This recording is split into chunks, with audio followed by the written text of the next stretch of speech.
Dalam menyambut Hari Raya Imlek 2025, tim barongsai Kong Ha Hong menghibur warga di salah satu pusat perbelanjaan di Tangerang Selatan, Banten pada akhir Januari 2025.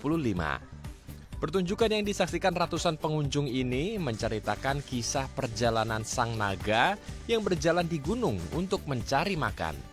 Dalam atraksi ini terdapat tonggak tiang yang ketinggiannya bervariasi, mulai dari 1 meter hingga 2,5 meter yang divisualkan menjadi gunung yang harus dilewati barongsai lucu berwarna merah muda ini dengan mendaki.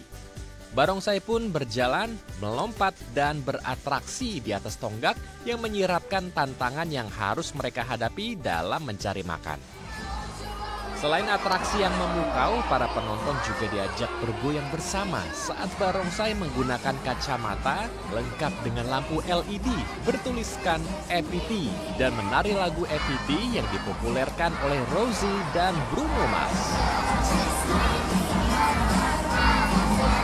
Karena memang lagu itu kan viral banget ya, jadi semua dari segala usia, sampai dari anak TK sampai orang dewasa semua tahu lagu itu.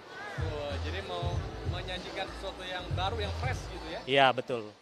Betul. Kendalanya sih ya sebenarnya karena kalau Imlek ini kan kita padat ya. Jadi ya ketemu pagi udah langsung main lagi. Ya kendalanya mereka ya kondisi fisik ya sih. Harus prima, harus selalu siap.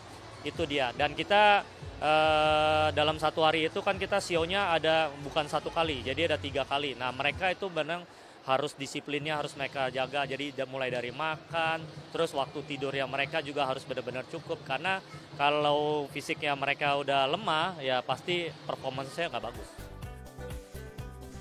Penampilan memukau dari tim barongsai Kong Ha Hong tentu memerlukan persiapan fisik dan mental yang optimal. Untuk mempersiapkan fisik, tim Kong Ha Hong harus melakukan latihan mulai dari lari, push up, squat, hingga plank. Ya itu juga bisa, plank squat juga. Benar-benar fisik dah. Tiap hari mesti hajar tuh? Ada ya. Sehari berapa jam tuh kalau latihan? Sehari kalau latihan kita dari jam berapa? Latihannya Setengah 8 sampai jam 11 dah diseling-seling. minimal biasa Ya. 3 jam.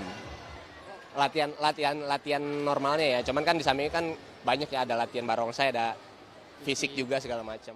Cuman yang penting kan kita kan gimana di samping fisik itu juga kita kan tetap harus latihan di atas tonggaknya yang benar-benar sampai mateng biar tonggak-tonggak itu udah ada di luar kepala. Kalau ekor itu atau pemain belakang itu kan sebenarnya lebih ke kunci utamanya ya. Jadi pemain belakang itu yang ngendaliin semuanya lah. Jadi yang ngontrol dari dia saat di atas, kalau nggak seimbang atau nggak balance pun ya itu pemain ekor yang harus mengontrol. Jadi gimana pun ya, mau pemain depan pun kan namanya setiap hari kan stamina kita kan nggak selalu ini kan. Cuman kan ada di mana kadang kayak pemain depan kurang lompat, ya tetap kita harus ngontrol. Mau gimana pun ya kita yang harus punya tenaga yang lebih ekstra. Harapannya ya anak-anak Indonesia kalau bisa jangan rebahan mulu lah. Harus berjuang untuk Indonesia. Tak hanya orang dewasa, ada pula anggota Kong Ha Hong yang masih duduk di kelas 2 SMP, yaitu Jose, yang dalam pertunjukan ini ia memainkan tambur. Meski olahraga ini memiliki risiko tinggi, namun anak berumur 13 tahun ini tetap ingin menggali potensinya menjadi atlet barongsai dan mengharumkan nama Indonesia di pertandingan olahraga barongsai internasional. Karena saya emang udah hobi dari kecil, jadi kalau ngeliat barongsai itu pengen banget jadi pemain barongsainya. Motivasi saya tuh, saya pernah lihat kayak orang di YouTube tuh jatuh kan, tapi dia masih bisa bangkit. Saya kan masih kecil, jadi kayak masih ada jangka panjang untuk bermain barongsai, jadi biar bisa lebih bagus gitu. Oh, cari pengalaman? Iya. Mungkin kalau sulit itu pas lagi atraksi main tonggak seperti tadi. Ya, karena dia tuh kayak pijakannya kan cuman kecil banget. Ya kan? Terus kalau misalnya itu tuh tinggi kan. Paling tingginya tuh kan 2,5 meter. Jadi kalau misalnya jatuh, ya kemungkinan ada resiko cederanya tinggi. Betul, kita terbuka untuk umum, tidak membedakan suku, agama, dan ras. Jadi di kita pun juga ada yang Muslim, ada yang Katolik, dan kita nggak bedakan umur, usia berapa.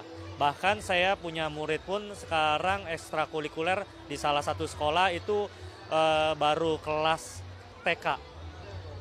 Jadi mereka sudah diajarkan sejak dini itu di usia TK barongsai.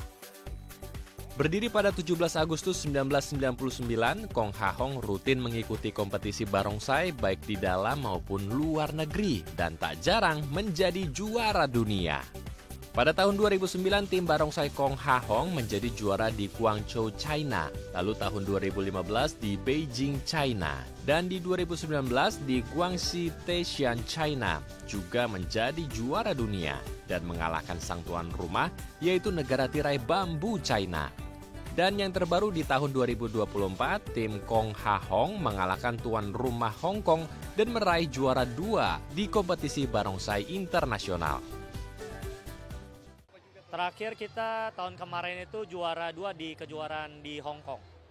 Jadi kita tahun kemarin itu tahun 2024 kita di bulan Maret itu kita pergi ke Hong Kong. Nah, kita mendapatkan juara 2. Ya nomor 1-nya Tiongkok, 2-nya Indonesia. Malah negara Hong Kongnya sendiri kemarin tuan rumah kalah. Usai pertunjukan di pusat perbelanjaan, warga dapat bersuah foto bersama barongsai dan memberikan angpau sebagai ungkapan rasa terima kasih telah mempersembahkan pertunjukan yang memukau. Endro Pakpahan, Febri Indra, Dai TV.